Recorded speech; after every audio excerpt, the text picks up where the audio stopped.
The word name is a word by which a person or thing is denoted. It comes from the Old English nama, meaning name or reputation, which is from the Proto-Indo-European nomen, meaning name. I'm highly suspicious of etymology when the word means itself. The word name rearranges into amen. This could suggest the act of accepting a name is an energetic binding, an agreement.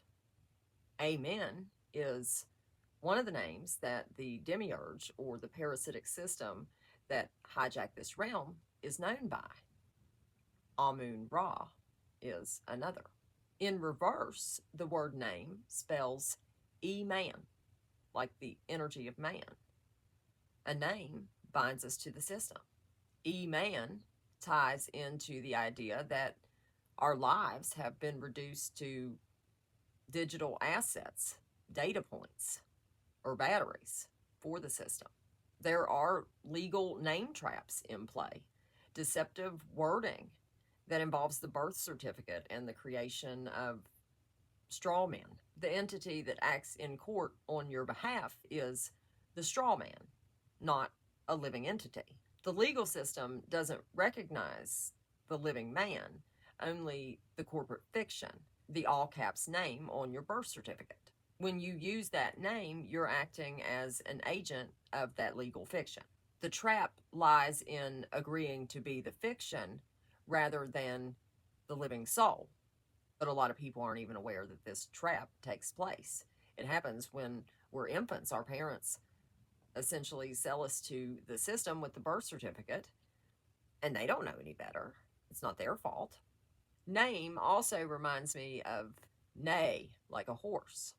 I think of human lives being seen as a commodity for the system, not an essence to be valued.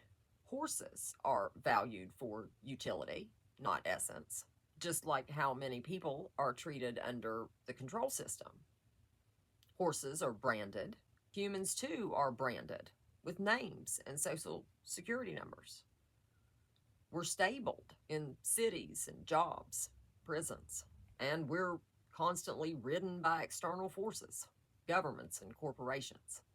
The system feeds off of our emotional and spiritual output, our life force energy. The system, therefore, manufactures and manipulates emotions like fear, trauma, or even ecstatic highs. The Archon forces running this realm wanted man downgraded as much as possible. Rather than telling the story of original creation, Genesis may tell the story of re-engineering existing beings. This is why man was created in our image and instructed to replenish the earth as if it had already been filled before. Genesis refers to tampering with man's genetics. Throughout Genesis, man shrunk in size, lifespan, and presumably intelligence and ability. Junk DNA isn't junk. It's been turned off. Creation doesn't make things that it doesn't need to turn on later. The DNA was likely originally fully functioning. DNA being suppressed fits with the idea that this construct is controlled by a jealous entity attempting to contain what it cannot control or replicate, divine essence. The system had to find a way to turn off the strands, distract the mind, traumatize the spirit, and bind the essence to a body. When someone asks us who we are, the first thing we give them is our name. We don't say, I'm divine essence having a human experience. Which one truly are we? Just a thought. Have a good day.